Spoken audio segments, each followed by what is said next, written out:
Shalom, shalom, shalom. Nous vous saluons une fois encore dans le beau et précieux nom de notre Seigneur Jésus-Christ. C'est une grande joie encore une fois pour nous de vous savoir très nombreux connectés à notre chaîne YouTube Comprendre la parole de Dieu. Une chaîne sur laquelle nous faisons des études bibliques pour mieux comprendre la parole de Dieu afin de pouvoir faire du monde entier des disciples de Jésus-Christ. Comme notre Seigneur Jésus-Christ lui-même l'avait ordonné, l'avait recommandé aux premiers disciples, nos pères dans la foi, d'aller dans le monde entier et de faire de tout le monde ses disciples. Voilà notre vision, voilà notre but, voilà notre objectif sur cette chaîne Comprendre la parole de Dieu. Donc, dans la première vidéo sur ce thème comprendre, sur ce thème, nous avions discuté ou bien nous avions dit que le thème de notre étude biblique se portera sur la connaissance du monde de Dieu ou bien connaître le monde de Dieu. Et le petit 1 de ce thème-là est les constituants du monde de Dieu. Et dans ce petit thème-là, nous avons discuté ou bien nous avons énuméré et cité certains éléments ou bien certaines personnes, certaines choses qui existaient dans le monde de Dieu bien avant le monde des cieux et de la terre. Et dans ces éléments ou bien dans ces constituants, nous avions cité Dieu, nous avons cité le Saint-Esprit, nous avions cité Jésus-Christ, nous avions cité la sagesse, nous avions cité la gloire, nous avions cité les anges, nous avions cité également la lumière, nous avons cité les êtres vivants qui étaient dans ce monde de Dieu-là, les 24 vieillards et les 4 êtres vivants qui se prosternaient jour et nuit devant le trône de Dieu. Nous avons cité le temple, nous avions cité le trône, nous avions également cité les objets ou bien les corps célestes dans ce monde-là, dans ce monde de Dieu-là. Et nous avions dit que c'est un monde organisé, bien structuré. Nous avions également cité un langage qui nous permet de faire une discussion ou bien de communiquer dans ce royaume-là, comme Paul nous l'avait révélé. Nous avions également cité Nous avions également cité dans ces constitutions-là les prédestinés. Et nous avions dit que Dieu nous a prédestinés bien avant la fondation du monde à être l'image de son Fils Jésus-Christ, notre Seigneur Jésus-Christ. Donc, voilà à peu près un petit résumé de ce que nous avons vu l'autre fois. Et nous avions dit l'autre fois que la seconde vidéo ou bien la seconde étude biblique sur ce thème-là se portera sur le développement de chaque constituant de ce monde de Dieu-là. Et donc, ce soir, notre étude biblique se portera sur le développement de chaque constituant du monde de Dieu. Donc, sans perdre de temps, nous allons voir le premier constituant qui est ici, Dieu. Nous avions dit l'autre fois que Dieu est le premier constituant, le premier personnage, la première personne qui existait bien avant le monde des cieux et de la terre, qui existait dans le monde de Dieu. Mais nous allons aller à la connaissance de Dieu. Nous allons aller à la découverte de Dieu. Nous allons chercher à connaître qui est Dieu. Et donc, pour chercher à connaître quelqu'un, il faut d'abord que nous ayons tous les éléments. Il faut d'abord que nous ayons tous les éléments autour de la personne, commençant d'abord par la personne elle-même. Qu'est-ce que la personne dit être? Qu'est-ce que la personne dit qu'elle est? Voilà. Donc, dans cette étude biblique-là, nous allons voir ce que dit Dieu de lui-même. Alors, la question que nous posons ici, n'allons pas la poser à quelqu'un, n'allons pas la poser à un prophète, n'allons pas la poser à un homme de Dieu, parce que ces personnes-là ont des visions différentes par rapport à leur expérience, par rapport à leur relation qu'ils ont de Dieu. Donc, du coup, ici, pour connaître qui est Dieu, nous allons poser la question là, même à Dieu. Et nous allons dire à Dieu, Dieu, qui es-tu? Dieu, qui es-tu? Alors, pour répondre à cette question-là, nous allons voir un certain nombre de choses dans la Bible à travers lesquelles nous allons voir Dieu se révéler à travers les âges à des personnes à qui il s'est révélé. Donc, du coup, nous allons voir ici dans la réponse à cette question-là, ce que Dieu va dire à Abraham ou bien ce que Dieu va dire à d'autres personnes. Nous nous souvenons que dans le jardin d'Éden, Dieu a créé l'homme à son image et à sa ressemblance, mais lorsque nous voyons l'histoire du jardin d'Éden, on ne voit nulle part dans les versets bibliques, on ne voit nulle part dans les Écritures que Dieu s'est révélé d'une manière un peu spéciale. Dieu n'a pas donné son nom, Dieu n'a rien donné de tout cela. Mais à travers l'histoire, au cours de l'histoire et à travers les âges, on a vu que Dieu s'est révélé à d'autres personnes afin que nous puissions mieux le connaître comme il le souhaite. Donc nous allons voir la première personne à qui Dieu s'est révélé ici, c'est Abraham. Donc nous allons voir dans Genèse 17, verset 1, lorsque Dieu va parler à Abraham, déjà à partir de chapitre 11 de Genèse, nous voyons la famille ou bien nous voyons la descendance, l'arbre généalogique de quoi? De Noé, plutôt d'Adam jusqu'à Abraham. Et dans le chapitre 12 de Genèse, nous voyons là que Dieu commence encore une nouvelle marche. Dieu commence avec une nouvelle histoire de l'humanité avec Abraham. Donc dans le chapitre 17, Dieu dira ceci, bien Dieu va se révéler à Abraham sous un nom spécifique. Donc nous allons lire ça rapidement dans la Bible. Genèse 17, verset 1. Il dit, lorsque Abraham, en ce temps-là, Dieu ne lui avait pas encore changé de nom, il portait toujours le nom de son papa Abraham. Donc, lorsque Abraham fut âgé de 99 ans, l'Éternel apparut à Abraham et lui dit, je suis le Dieu Tout-Puissant. C'est ici ce que nous allons souhaiter souligner dans ce verset-là. Je suis le Dieu Tout-Puissant. Je viens de le dire que dans l'histoire, Dieu ne s'est pas apparu à l'homme à travers de cette manière particulière-là. Mais ici, on voit dans ce verset-là, oui, que Dieu a fait quoi? Dieu apparaît ici à Abraham sous le nom de « Je suis le Dieu Tout-Puissant » et demande à Abraham de faire quoi? De marcher d'une manière intègre devant lui. Je suis le Dieu Tout-Puissant. Nous allons essayer de diviser ce verset ou bien cette identité-là en deux petites phrases afin de pouvoir mieux comprendre ce que Dieu veut nous dire par « Je suis le Dieu Tout-Puissant ». N'oubliez pas la question que nous avons posée tout au début de notre étude là. Dieu, qui es-tu? Donc, à la question Dieu, qui es-tu? Dieu répond ici à travers Abraham, avec la relation avec Abraham. Dieu nous dit, je suis le Dieu Tout-Puissant. Je suis le Dieu Tout-Puissant. Alors, il vient de le dire, nous allons voir pourquoi Dieu dit, je suis le Dieu Tout-Puissant. Selon l'histoire, Abraham vient d'une famille idolâtre. Une famille dans laquelle on adorait des dieux, des petits dieux, des dieux faits de main d'homme, des idoles faits de bois, des dieux faits de bois, d'argile, d'argent, de fer, de toute autre chose. Voilà, dans cette civilisation, dans cette génération-là, c'est ce qu'ils appelaient Dieu et c'est ce qu'ils adoraient. Jusqu'au moment où Dieu est venu maintenant appeler Abraham de sortir de la maison de son papa afin d'aller sur une autre terre, sur un autre terrain sur lequel, ou bien que Dieu même lui montrerait.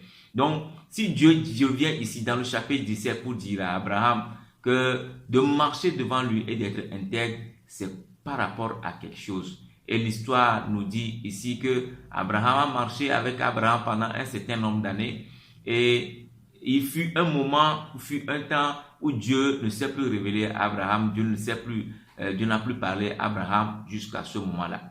Donc nous devons comprendre que en tant qu'idolâtre, en tant que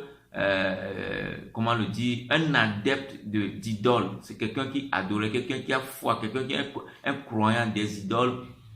Lorsque Dieu avait appelé Abraham, Abraham ne s'est pas totalement laissé à Dieu. Abraham ne s'est pas totalement donné à Dieu comme Dieu le voulait, comme Dieu le souhaiterait. Donc du coup, on voit ici que Dieu revient maintenant pour remettre Abraham sur la bonne voie, sur le bon chemin. Ce qui veut dire que dans la première partie, dans le point 1, nous allons dire, ou bien dans le premier tiret, ou bien le point A ici, ça dépend de ce que vous voulez qu'on fasse ici. Ça peut être un premier tiret, un premier A, ou bien un premier 1. Voilà. Nous voulons dire que Dieu, il existe des dieux. Nous allons le dire comme ça, il existe des dieux. Donc, l'Éternel, en petit 2, l'Éternel est Dieu. Il existe des dieux et l'Éternel est aussi Dieu. il existe des dieux, c'est-à-dire des petits dieux, des dieux de petit d. Nous allons dire en petit d, l'Éternel est aussi Dieu. Donc, pour concilier les deux phrases là, pour revenir là, alors Dieu dit ici à Abraham, je suis le Dieu tout-puissant. Alors Dieu dit à Abraham, si tu connaissais des dieux, tu avais la connaissance des dieux, et que tu as vu la manifestation de ces dieux-là, tu as vu la grandeur de ces dieux-là, tu as vu l'exploit de ces dieux-là. Moi, l'Éternel, je suis un Dieu. Et quel Dieu je suis? Je suis le Dieu. C'est-à-dire que je suis l'unique Dieu. Ces dieux-là, comparés à moi, n'ont pas de poids. Ces dieux comparés à moi n'ont pas de capacité. Ces dieux comparés à moi n'ont pas d'importance. Ces dieux comparés à moi n'ont pas de valeur. Pourquoi est-ce que Dieu le dit? Dieu le dit tout simplement parce que Dieu dit tout ce que Dieu a fait, tout ce que Dieu a créé, ces dieux ne sont pas capables ou bien n'ont pas été capables de faire les mêmes œuvres que Dieu. Alors sur le point de la créativité, sur le point de la sagesse, ces dieux-là ne sont pas égaux ou bien ne font pas le poids devant Dieu. C'est pourquoi Dieu dit ici à Abraham, je suis le Dieu. Je suis le Dieu. Ce qui veut dire que je dépasse et je surpasse les dieux, les idoles que tu connaissais. Voilà. Donc, la troisième phrase que nous allons faire ici, les dieux sont puissants. L'Éternel est un Dieu puissant. Alors, pour concilier encore ces deux phrases-là, les dieux sont puissants, l'Éternel est un Dieu puissant. Dieu dit ici, je suis le Dieu tout-puissant. Alors, il dit, je suis le tout-puissant. Alors, si Abraham a connu la puissance de ces dieux, si Abraham a connu la force de ces dieux, si Abraham a connu l'efficacité de ces dieux, Dieu vient ici dire à Abraham, si je suis le Dieu qui dépasse en puissance, en force, je suis le Dieu qui dépasse ces dieux-là en toutes choses. Je suis donc le tout-puissant. Je suis le Dieu, je suis le tout-puissant. Alors, nous allons dire que pour concilier, je suis le Dieu et je suis le tout-puissant, nous pouvons dire, c'est pour ce que Dieu rassemble ici en une seule phrase, je suis le Dieu tout-puissant. Donc, comparé à ces dieux-là, comparé à ces puissants-là, je suis l'unique, je suis le seul qui les dépasse, qui est plus grand, qui est plus puissant, qui est plus fort que eux. Alors, si tu pouvais me faire confiance et marcher d'une manière juste, de la manière que je veux, de la manière que je le souhaite, de la manière que je le désire, alors mon plan dans ta vie, mon désir dans ta vie deviendra une réalité. Alors, voilà ce que la manière dont Dieu se révèle à Abraham. Je lui ai dit, Dieu qui es-tu? Nous venons de comprendre, nous comprenons là que non seulement Dieu se révèle à Abraham, Dieu se révèle à Abraham pour répondre à la question, Dieu qui es-tu? Dieu qui es-tu? Excusez-moi. Alors Dieu dit, je suis le Dieu tout-puissant. Encore, je vais le dire, je suis le Dieu tout-puissant. Abraham vient d'une famille idolâtre. Il connaissait des dieux. Il ne connaissait que les dieux faits de mains d'or. Et lorsque l'Éternel l'a créé, il faudrait qu'il y ait une différence. Il faudrait qu'il y ait quelque chose qui vienne maintenant donner une différence afin que Abraham puisse croire qu'il y a une force supérieure à ce qu'il adorait avant. Et c'est ce que Dieu est en train de dire à Abraham dans ce verset-là. Je reprends encore le premier point, c'est-à-dire il y a les dieux. Abraham connaissait les dieux. Il y a les dieux et l'Éternel aussi Dieu. Alors ces deux phrases-là, Dieu dit, je suis l'unique Dieu. Je suis le Dieu. Alors entre les dieux-là et moi, je suis plus fort en termes de créativité, en termes de sagesse. Sur le point de la créativité, je les dépasse de loin. Donc s'il y a un Dieu en qui tu dois croire, en qui tu dois faire confiance, ce n'est que moi. Et marcher d'une manière digne, ce n'est que moi. C'est Dieu que Abraham connaissait, que Abraham avait servi, était puissant. En ce temps-là, par leur manifestation, était puissant. Alors, l'Éternel aussi prouve ou bien démontre ici sa puissance à Abraham. Il dit, entre la puissance de ces dieux et la puissance que moi j'ai, ma puissance est la première, ma puissance les dépasse de loin. Voilà ce que Dieu est en train de dire à Abraham. Voilà la première chose que nous pouvons dire à propos de ça là. Et nous allons voir aussi également que ce nom est un nom de défi. Dieu lance un défi ou bien, avant de revenir à ce défi-là, c'est que Dieu reconnaît en toute réalité, en toute vérité. Et Dieu reconnaît avec assurance et conviction de ce qu'il est. Il reconnaît qu'il est un Dieu, qu'il est puissant. Ce n'est pas quelqu'un qui viendrait dire de Dieu qu'il est puissant avant qu'il ne sache qu'il est puissant. Ce n'est pas quelqu'un qui viendrait dire à Dieu que tu es Dieu avant que Dieu ne sache qu'il est Dieu. Ici, Dieu sait, conviction, avec assurance qu'il est Dieu. Il reconnaît sa déité. Et devant, ça c'est le premier point.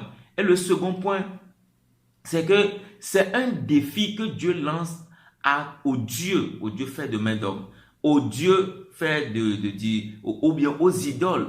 S'ils sont capables, s'ils sont forts, si on leur dit cela et qu'ils veulent se venger, ou bien ils veulent démontrer aussi qu'ils sont des dieux capables de faire ce que Dieu est en train de faire, ils n'ont qu'à faire quoi? Ils n'ont qu'à détruire l'œuvre de Dieu. Ils n'ont qu'à détruire toute l'œuvre de Dieu et refaire encore d'autres œuvres à la place de ce que Dieu a fait. Et en cela, Dieu reconnaîtra qu'il est inférieur à eux. Mais aussi longtemps qu'ils ne l'ont pas fait, aussi longtemps qu'ils ne pourront pas le faire, alors Dieu garde sa place, sa première place de quoi? Dieu est de Dieu tout puissant. Et voilà ce que cela veut dire. Alors, qui est l'Éternel? L'Éternel est en train de nous dire ici qu'il est Dieu, qui est l'unique Dieu, qui est puissant et qui est le tout-puissant. Il est le Dieu tout-puissant. Voilà tout ce que ça veut dire.